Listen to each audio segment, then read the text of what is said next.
Hi star kids, Thumbu here.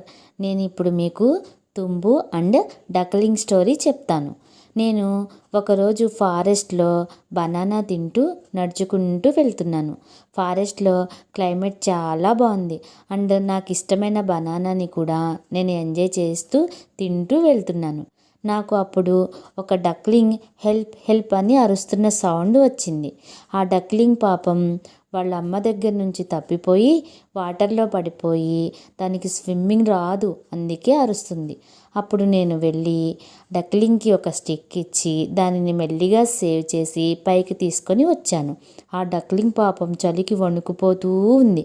దాన్ని తీసుకెళ్ళి వాళ్ళ మదర్ దగ్గర వదిలేశాను. నాకు అప్పుడు వాళ్ళ మదర్ థ్యాంక్స్ చెప్పింది అండ్ డక్లింగ్ యొక్క సిస్టర్స్ కూడా నాకు థ్యాంక్స్ చెప్పారు. హెల్ప్ చేయడం అనేది చాలా మంచి అలవాటు. కిడ్స్, మీరందరూ స్టార్ కిడ్స్ కదా, గుర్తుపెట్టుకోండి. హెల్ప్ చేయడం అనేది చాలా మంచి అలవాటు. అందరూ ఎవరైనా ప్రాబ్లంలో ఉన్నప్పుడు హెల్ప్ చేయాలి. మీకు ఈ స్టోరీ నచ్చిందా? నచ్చితే ఫస్ట్ మీరు స్మైల్ ఇవ్వండి. అందరూ స్మైల్ ఇచ్చి లైక్ కొట్టండి. Bye bye.